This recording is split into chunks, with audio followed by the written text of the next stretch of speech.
I started using Scrum in construction on a project in Orange, California, which was a traditional design bid build. So this is like the worst type of contract in the world to try to do anything different. And it worked amazingly on that project. The owner even said, I used it myself. Like my team at that time, Dave, wanted nothing to do with it. People saw what I was doing. I had a Scrum board in my office, and the contractors that I managed all noticed that I was different. And they're like, you're weird. Like, you ask us questions. You actually care about what we think. Like, this is strange. Hey, I'm Dave from South Florida, and joining me from California today is Felipe, and he's going to show us how in construction we can have better ways of working. Hey, good Hey, morning, Felipe, Dave. thanks for joining us today. Thank you so much. It's great to be here. So tell us about yourself and what you do, especially in construction and Scrum. Like, give us a couple minutes of that background, please. Yeah, no problem. I always like to introduce myself as a recovering project manager. I currently work as a project director in a national construction company, the bulk company, where I get to work on all things project delivery. So from the time a client has an idea that building a building will solve some type of problem for them, all the way until we build it, sometimes design and build it, and then turn the building over to them so they start using it beneficially. I'm involved in all parts of that chain, and I've got some specialties, especially lean construction techniques. And lean construction is just construction's adaptation of lean as people know it from manufacturing. We have our own breadth of tools and techniques that go back at least 30 years. A lot of people don't know that. And I'm an agilist. I love Scrum.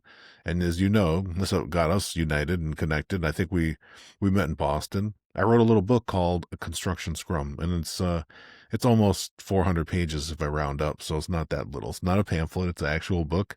And it talks about my experiences applying Scrum in the design and construction industry over the last, darn it, nearly 2 decades now, Dave. That's how long I've been at this. How that got started was I was working as a project manager before and just working on one project. And we joined up in this little think tank group, all volunteers working at a large general contractor.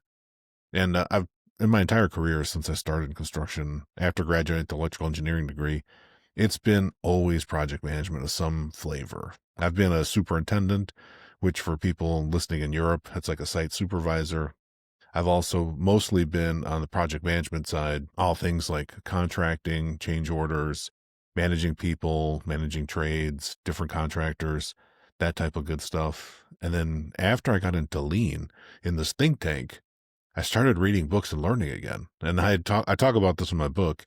I went about 10 years after I got my electrical engineering degree where I didn't learn anything other than on the job stuff. And in my early career, even though I graduated as an electrical engineer, I mostly get confused for being a structural engineer. I don't know if I just give off structural vibes. I don't know. But people never guess that I'm a double E. Never. And then later I got my master's in business also using Scrum. So I'm in this think tank and we start learning about these lean techniques that for manufacturing, and that we also learn about how they've been adapted in construction from people that have been doing it for decades. So I had really good luck to have some good mentors in my life to guide me. That change 10 years after I started, when I left school, my undergrad, is what got me turned on to reading and practicing experimenting like a scientist. And it was actually the early Amazon algorithm that recommended Dr. Sutherland's Red Book to me, Scrum, the art of doing twice the work in half the time. And I devoured that book in 4 days. I had a long commute at the time. I was working in LA.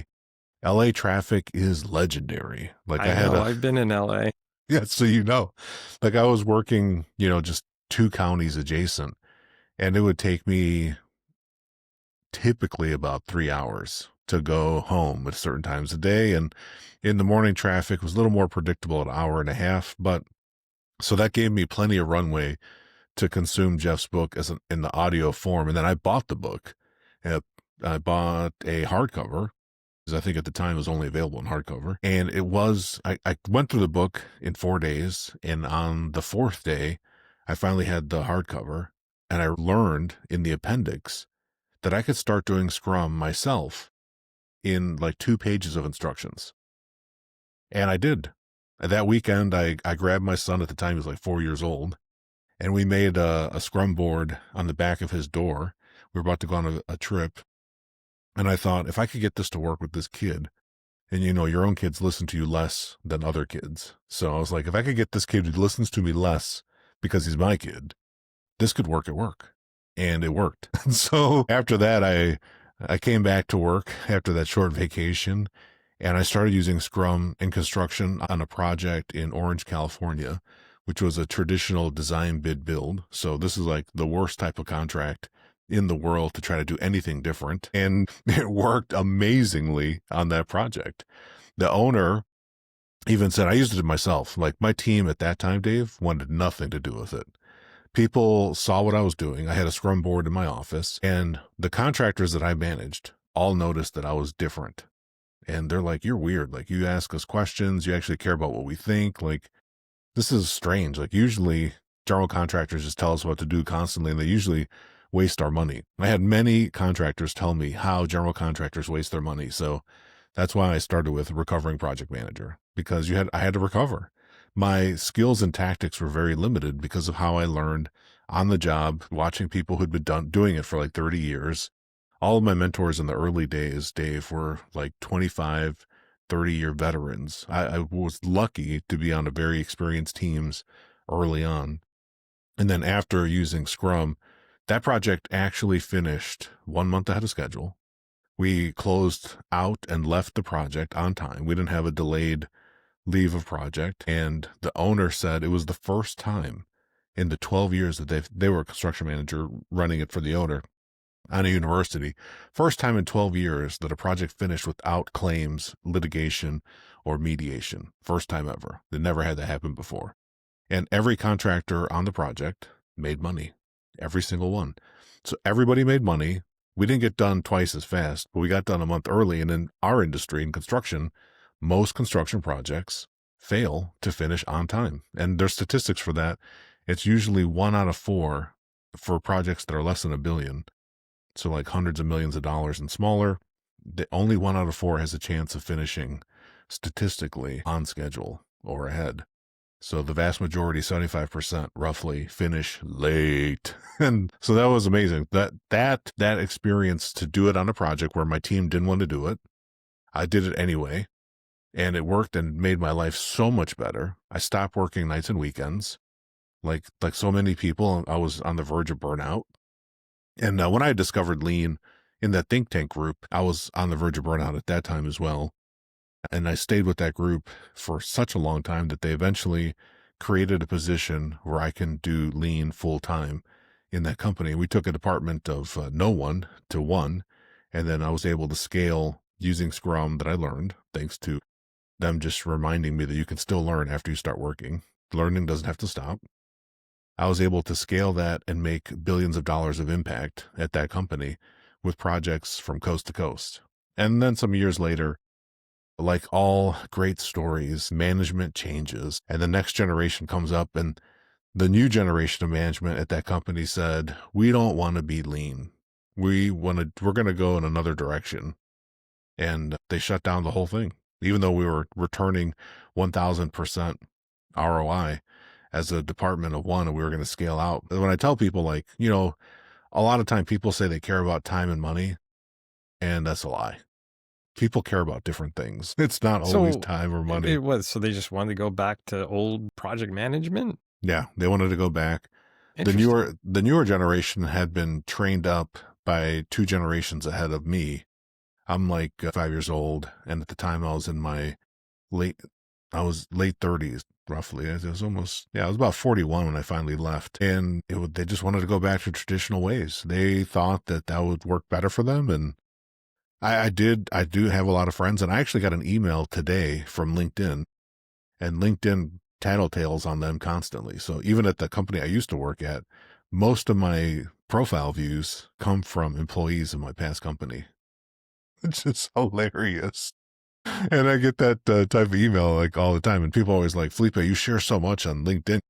You're probably helping the company that you used to work at. And I was like, not probably. I am. I have the data to show that they consume my content voraciously. And that's okay. because I'm on a mission, Dave, to help, like yourself, help people Like me, discover yeah. better ways of working. Better ways of working right there. Yeah. And after that, Dave, I started a podcast. I can't miss out the podcast. So I wrote a book. No, please. Yeah, and I was already podcasting. That's why I've got this lovely setup here. And my podcast is the EBFC show, the Easier, Better for Construction podcast, where I interview people. Yeah, every single month I have people come on the show. And I've done 6 seasons, Dave, 6 years of podcasting. So I've got actually really good at using Scrum to help me podcast too. Because when I first started, I know diddly squat about podcasting, nothing. And I also have podcast merch. So if you're watching this interview with Dave and you click on any of the links that he shares for me, you will get access if you want to buy my shirt. Give me all the links. I'll put them in the description after this. Yeah, thefelipe.bio.link is the one that has everything, and I'll send it to you. You can get my hat. You can get this awesome shirt that says "Respect People, Continuously Improve."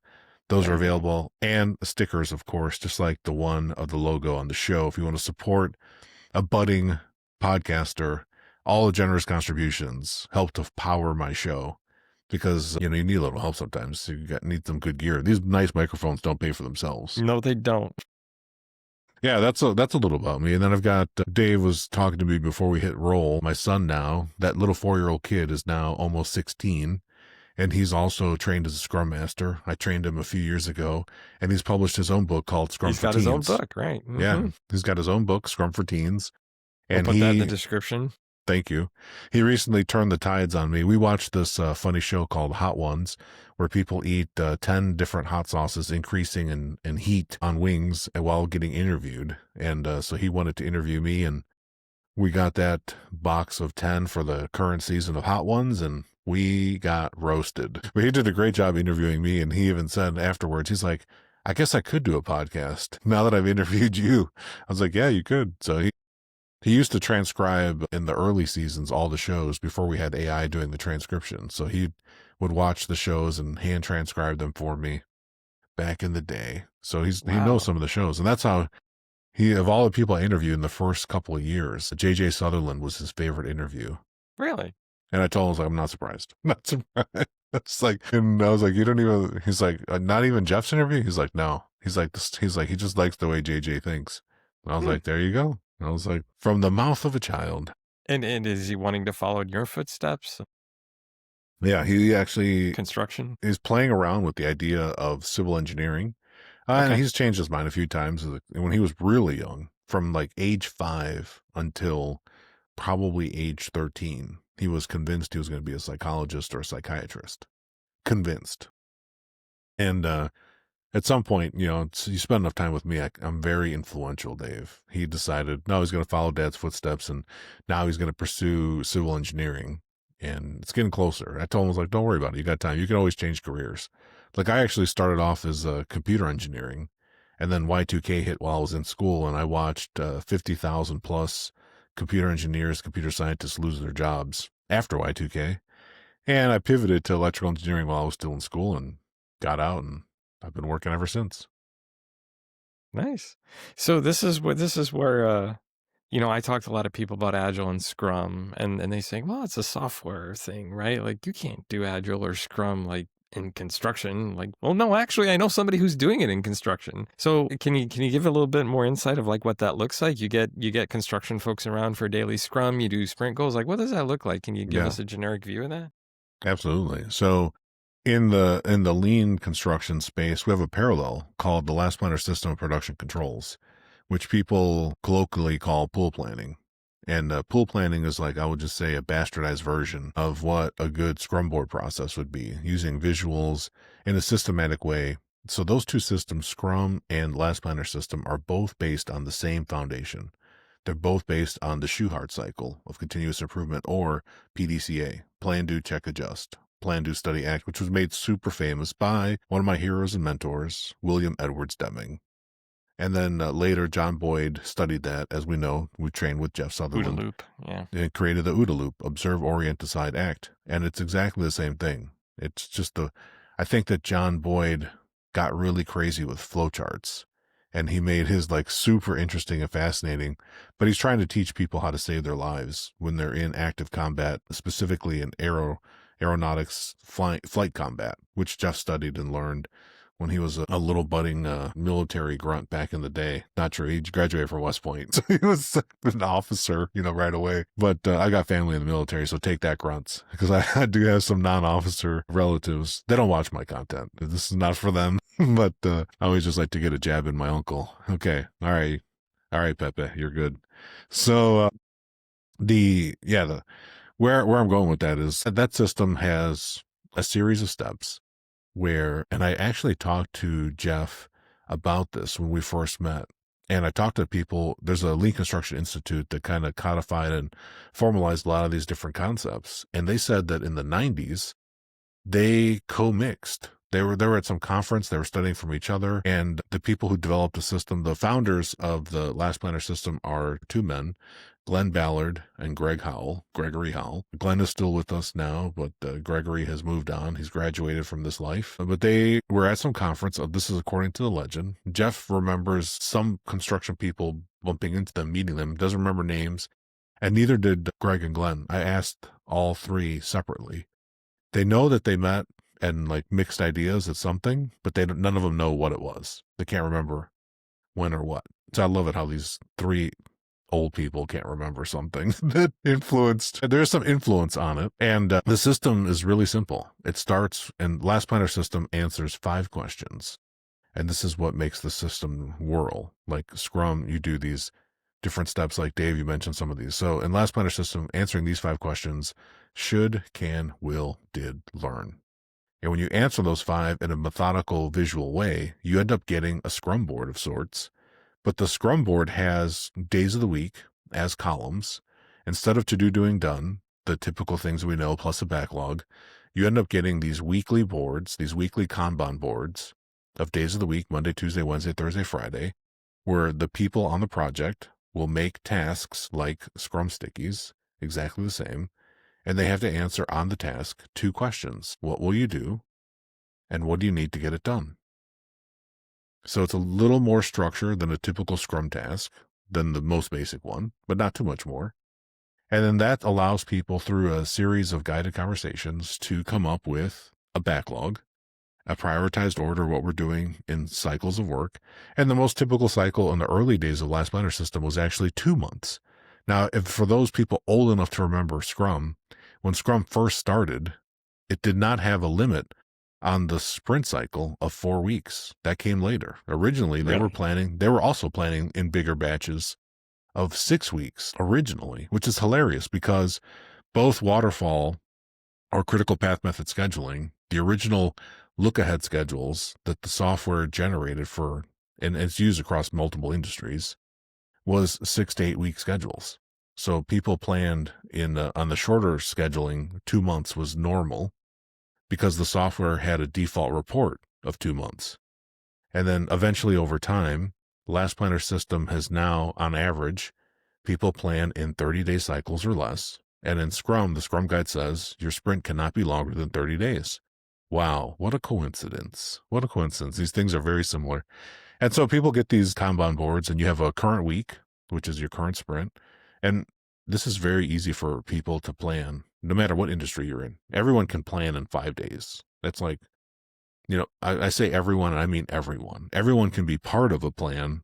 I take back that everyone can plan. Everyone can't plan, but everyone can be part of a plan that has work for 5 days. And we use those on a monthly cycle for the longer backlog. So week 1 is my current sprint, and then the work we've identified to do in weeks 2, 3, and 4 are on my backlog. And we just call it, in construction, we call it backlog. We don't call it the product backlog. These two systems are very alike, and we have in Last Planner system, we generate the backlog during what we call a pool planning meeting, which in Scrum, generating the backlog is the first thing you have to do, typically with a product owner and a Scrum Master and the team. In the Last Planner system, we just have the Last Planners. The Last Planners are the people on the project that can make decisions about the resources to get the job done, including manpower, materials, methods. What's the other M? There's the 4 M's: manpower, materials, methods. I'm forgetting what the 4th M is. They need a little more coffee, but they can make decisions about who's doing what and when and with what equipment. And after that, after they generate that pull plan, then they prioritize it, putting it into a better sequence. That act right there, prioritizing the backlog in Scrum, is the same benefit in construction that makes schedules shorter, way shorter.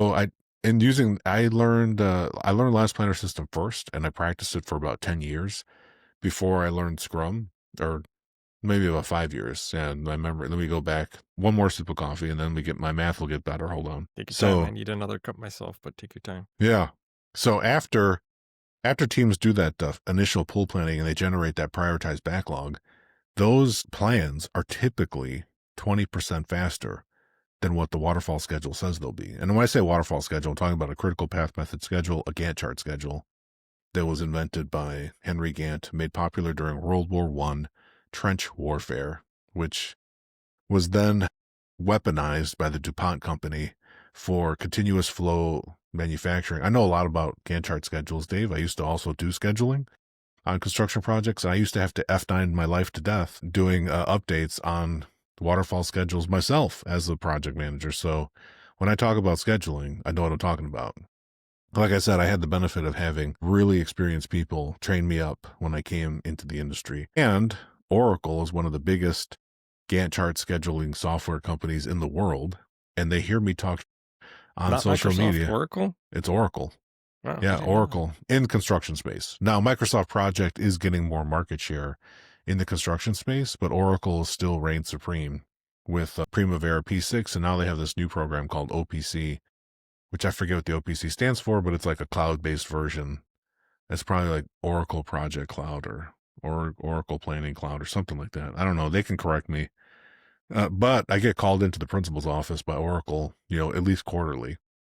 Someone will contact me, and this just happened recently, like a month ago. I posted on LinkedIn. I told them that I need evidence of this meeting because people don't believe that Oracle calls me to the principal's office. So I took a screenshot and I shared it on my social media on LinkedIn. And that's like, here's the recent called into the principal's office meeting. We didn't record the meeting, Dave. I'm putting that in air quotes because I know damn well they were recording the meeting and they wanted my insights on how the software fails to allow people to make up time. It actually, if you follow, the best practices in scheduling using waterfall, you're guaranteed your project won't make it. Just guaranteed because of how the algorithm's designed. It's just one of those classic not fit for purpose misapplications of software. And I blame the US government for why it proliferated, but that's talk for another time. That's a side rabbit hole. One of my friends just wrote a book, The 10 Myths of Critical Path Method Scheduling, Jason Schroeder.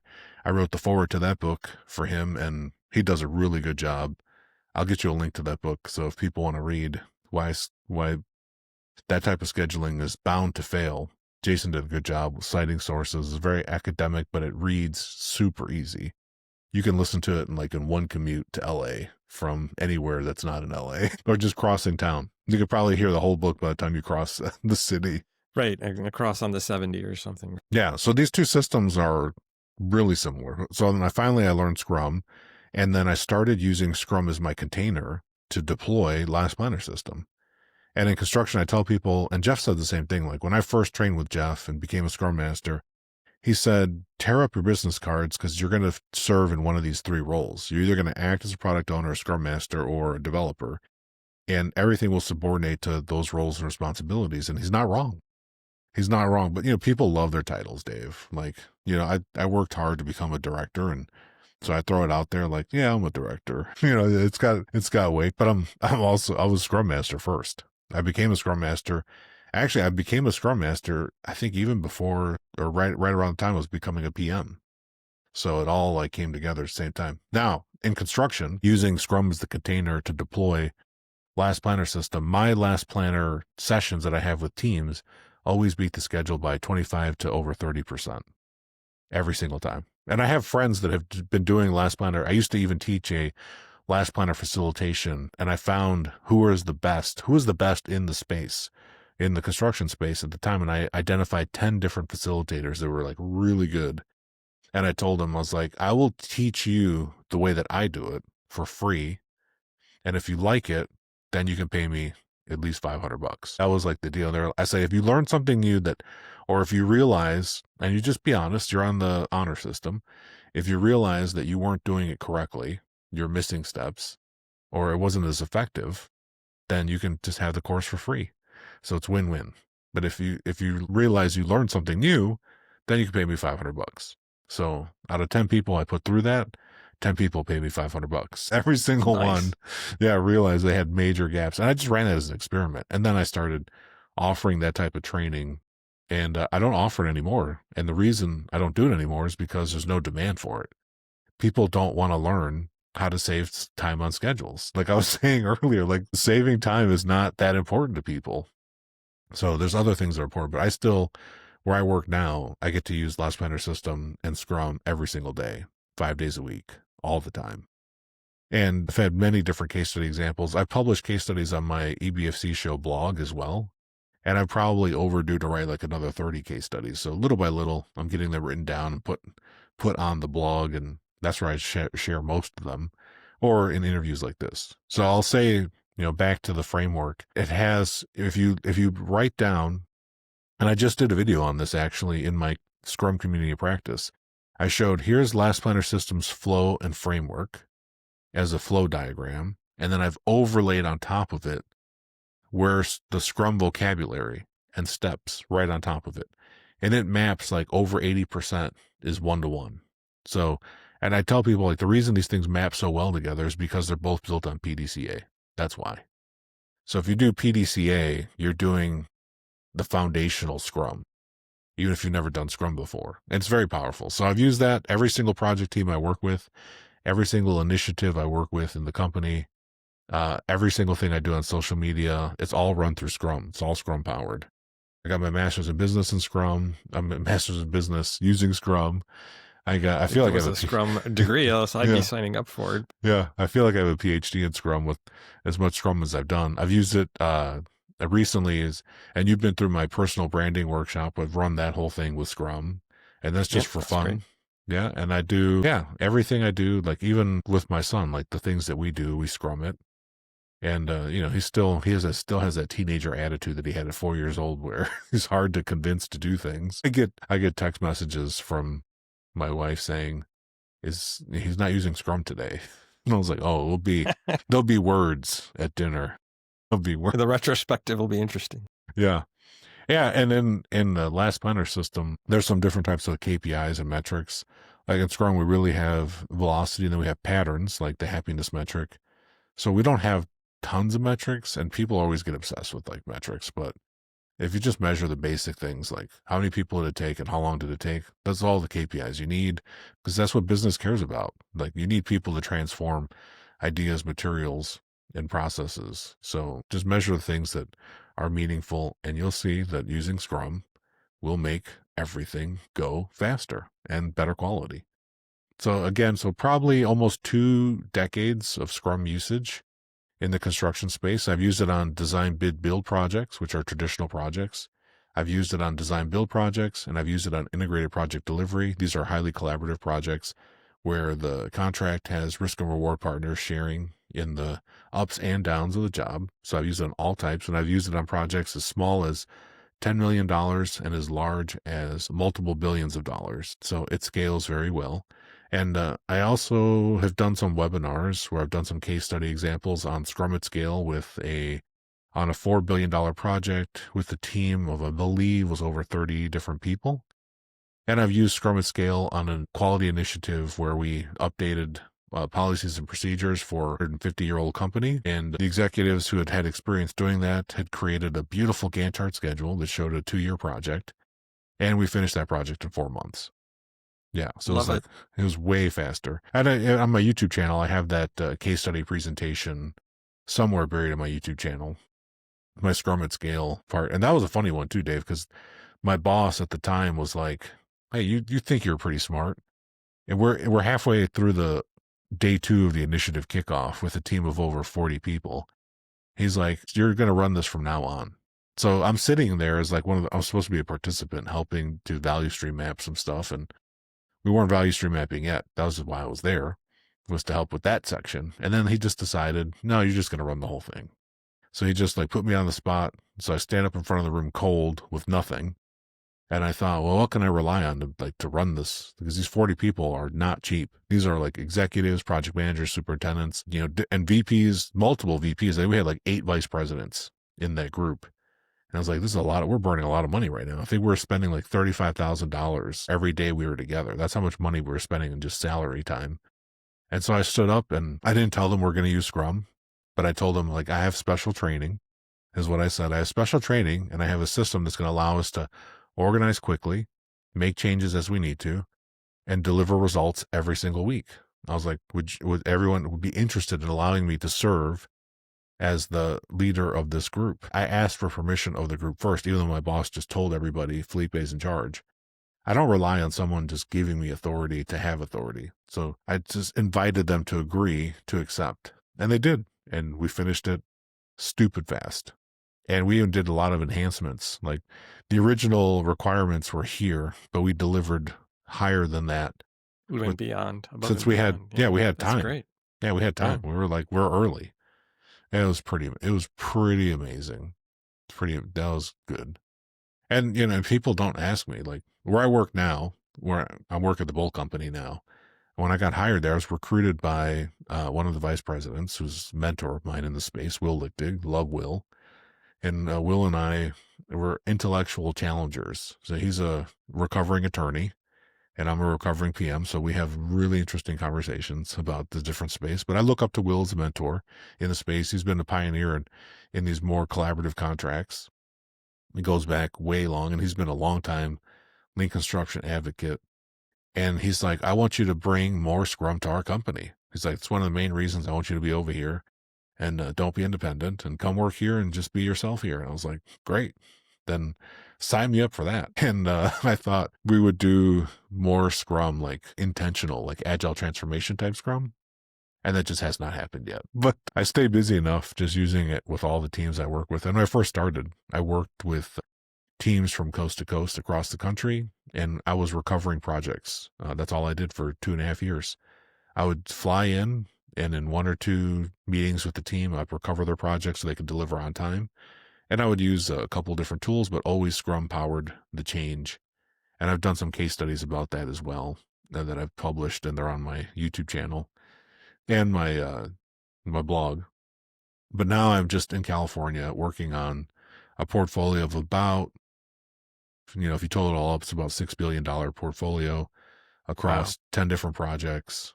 And the one project I spend most of my time on is only 100 million, but I'm running it as a lab. So I'm really going deeper with the tools and the framework. And this time now, now in 2024, which is a year ago, we were coming out of design, and I was able to work with the design team and use Scrum in that planning methodology. And we saved 2 months on the design, and we got the design done 2 months early, which was phenomenal. Wow. Yeah, indeed. Yeah. And that actually made me really close and much better friends with all the people on the design side. And we transitioned to construction this year in May. We carried forward some of the same things. And the team thought, like all good teams, Dave, they're like, we don't need to keep doing those things because we're ahead of schedule now. We could just go traditional. And I was like, no, you cannot. Because if you go traditional, you're going to be late. It's regression. Yeah, right? traditional. We're comfortable with the schedule. We want to go back to a schedule. Yeah. And then so I said, okay, we're going to run this experiment. Like, I don't want to force, better on you. I want you to pull for better and ask for better. And so they got behind schedule again because they don't want to use the new ways of working. And they got so far behind, they're like, okay, we need help. Uncle, we feel the pain. And so I went back in, rekindled with the team. We pulled it back in. We saved like over 4 months. I just did an analysis with the project executive, and I showed him like we've actually saved 7 months of schedule time on a 2-year project, 2+ year project of just the design phase. And now the team's like all in on the method. And we're working through some other structural changes with the team because roles and responsibilities do matter. Planning and executing the plan is somebody's job. And so I'm working really tightly with a couple of the leaders on the project, and we're holding the improvements now. So we will finish the project early. And right now, the current waterfall schedule says that we're 2 months ahead. is what it says right now. But we're going to make a So couple more. you're still using a waterfall schedule just so you have that baseline and you can tell how, even Yeah. though you've been doing this for a while, like they still Oh, wanted, yeah. No, it's you know, contractually, we have to use software that calculates that time. And so, yeah, the owner will argue that they're using a more collaborative scheduling product. I'm not going to name names. So just, I'm not, Oracle already got their free advertising. I'm not going to name more. But because I'm going to be honest, the system that they're forcing us to use, and they are forcing it because it's in the contract, it's a waterfall schedule too, in disguise. It's a collaborative scheduling program that's waterfall in disguise. And how do I know it's waterfall? Because it tracks this fake metric called the critical path. And the critical path, for people that aren't scheduling nerds, is a sequence of activities that, if done, you finish at exactly the date you planned, if done that way. But if they're not done, with any variation that occurs, either for the shorter or the longer, it affects the end date. And if any activity takes longer, you crash, you finish late. That's why it's critical. There's no float, no buffer on those schedules. And if activities, and this is the ironic thing, if activities in that sequence finish earlier, you actually can't finish earlier, because it creates a domino effect through the supply chain. So if I'm on imagine being on an 18-month project. Let's just round to easy numbers. Let's imagine we're on a 1-year project, 12 months. If I do something to finish earlier in month 3, the people that are planned to come in month 6 will not be ready. If I finish earlier, they won't be ready. You have to, and people are just like, no, it's easy. Like, no, the things we do in commercial construction, we don't go to Home Depot to buy our stuff. We have to go through a very complicated and fragile supply chain. I just want everyone to remember all the things that we ran out of during COVID. That type of stuff happens in construction every single day. And wow. the lead times for a lot of the materials we use are more than a month. So if I want to go buy something, I have to wait 5 weeks until it shows up. It's like what Amazon's devolving into. Remember, it used to get 2-day shipping? Yeah. Yeah. And now, like, oh, sorry, your order's going to be late. Yeah. And now nobody gets 2-day shipping, even though Prime still alleges that we get that. Construction is just like what Amazon is today. It's longer than 2 days. Everything takes longer. So those ripples, because people make plans based on that waterfall schedule, and then you're kind of locked in. So if you're going to pull up earlier, you have to do almost like heroic things to make sure that the downstream supply chain is ready for you. That's why you have to use these pool systems like Scrum and Last Planner system. So really, it's like a rolling planning in a sense. If you got like a year or longer, and that's LPS only covers, I guess, a shorter time. But if you're doing rolling continuous planning, you can cover. Yeah. And LPS, remember I told you it was like invented. I didn't tell you this. LPS was invented to make schedule updating easier originally. So it was originally invented to make waterfall schedules more easy to update, and it morphed into something different. It morphed into replacing waterfall schedules. You Right, still do because a yeah, long-term look ahead. So you'll generate like like in Scrum, some people use features and epics to see the entire roadmap of the product they're developing. yeah, the roadmap. Yeah, the roadmap. So in Last Planner system, we start with at least a multi-page milestone level schedule that shows us the roadmap from start to finish. So we have the start to finish map with us at all times. We can see like on the project I'm on now, we have a first patient date in 2027. And I'm already telling the owner, like, no, you'll be able to see patients at least 9 months earlier. I'm already getting them ready. And so this week, when we showed him, this past week, we're on Thanksgiving right now, this past week, we actually walked him through the plan, and we showed him step by step in a visual representation using our modified Scrum board. We said, look, here's when you're going to be ready to see your first patient. Like, it's months faster. So I need you to give me your vendors, because the owner, this is a hospital project. They have a lot of people inside that they train outside of our contract. And I said, look, as a partner, because we're a partner as a general contractor, give me your vendors and I will teach them how to use this system together, and we'll make a plan so they can finish, and you'll land on all the months early we're going to save you. You'll actually be able to benefit and start generating revenue sooner. So in February, which is a couple months away, we're going to have a series of meetings with his vendors, and I'm going to teach them, and we're going to make commitments on that plan. So they get their building probably, I'm just going to say it, probably 5 months faster. That's amazing. Yeah. These methods work really well. And I get people in the construction space, like that first project team, Dave, when I first used Scrum way back in Orange, when I was in Orange, California, my team, my senior project manager, my project executive were like, F this crap. We're not doing, they Googled it. And that's what most people do. Most people Google. And I tell people, like, we have AI now. Stop Googling stuff. Like, start teaching yourself things. Don't just Google, teach yourself. So they Googled Scrum and they saw a page of, the first page when you Google Scrum is a bunch of IT and software Right. results. Now, if you Google me, you're going to get like 1,000 pages of construction Scrum stuff because I am. Or if you Google Scrum and construction, your stuff comes up first, That's I would right. think, right? Yeah, my stuff comes up even before Scrumming stuff on it, which is awesome.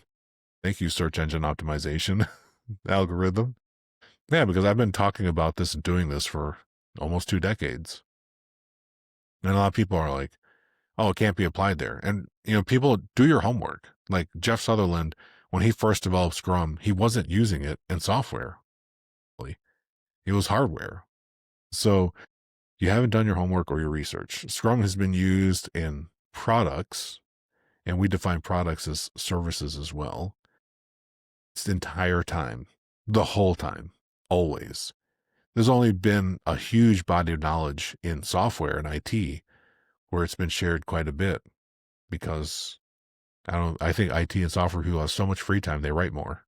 The rest of us don't have that free time. Well, it's easier, I guess, to spin up a new environment and, do these things where in other industries, maybe like you were talking about, there's lead times and all that stuff. No, I mean, yeah, it can be applied at restaurants, churches. I've seen it applied in a lot of different places. Yeah, absolutely. Nonprofits. I've helped some nonprofits in manufacturing. I've done some free consulting just to test myself, Dave, because I'm constantly looking to test myself in the manufacturing space using Scrum and all the things I learned in Scrum, and it worked phenomenally well. So now the point, like I feel now with this much experience, like it crosses domains. Now I talked to Jeff about this, and Jeff said that in order to really understand domain crossing, you have to be able to pick up the vocabulary of that domain so you can talk to people in their own language. And that's important. And the backlog, because that's probably the most important artifact to get started and make sure it continues, is get that backlog where the team understands it, your stakeholder understands it, right? That's right. Yeah, so that's what I do every day, day in and day out. I use Scrum and construction every single day. Whether the team does it or not, I will usually volunteer myself as the Scrum Master. And I've taught thousands of people to be Scrum Masters in construction. I teach the only Scrum and construction course in the world.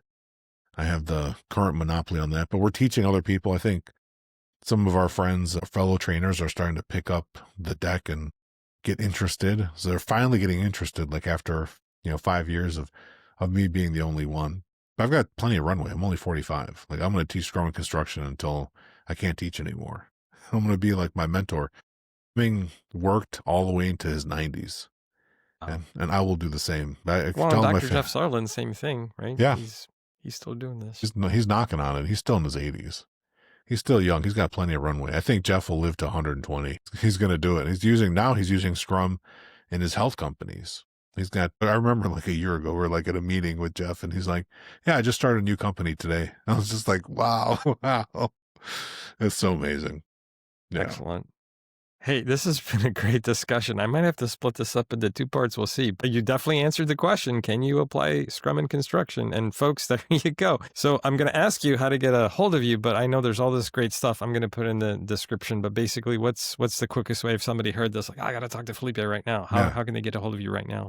The best way is to go to thefelipe.bio.link. And I have everything there. My cell phone, my WhatsApp, my email, if you still like email. Email, I will tell you, is the least sure way to get me because I get a lot of emails and most of them are trash. So if you want to get a hold of me, just call me. Call me on my cell phone. It's right on there. Or you can text message me. I do really well with text message responding. And that people get worried, like, are people really going to call you? Like, I get probably 5 phone calls from people I don't know per year. And most people will get me via text or email, and then you're just going to wait. But if you want to get a hold of me right away, call my cell. Just tell me who you are, and we'll chat. So call me. I always got road time, windshield time. Even here, that local job working on now is like 45 minutes away from my house. So I got plenty of time to chat you up. That's about how much time we've been talking now. Yeah. So there you go, folks. Hit them up. Put all the description in there. Hey, let us know what you think. Comment, please. Like, subscribe. We're growing in our subscriber count. Want to see that keep going up. And don't forget, we got a new website now, betterwaysofworking.com. So until next time, take care. Bye-bye.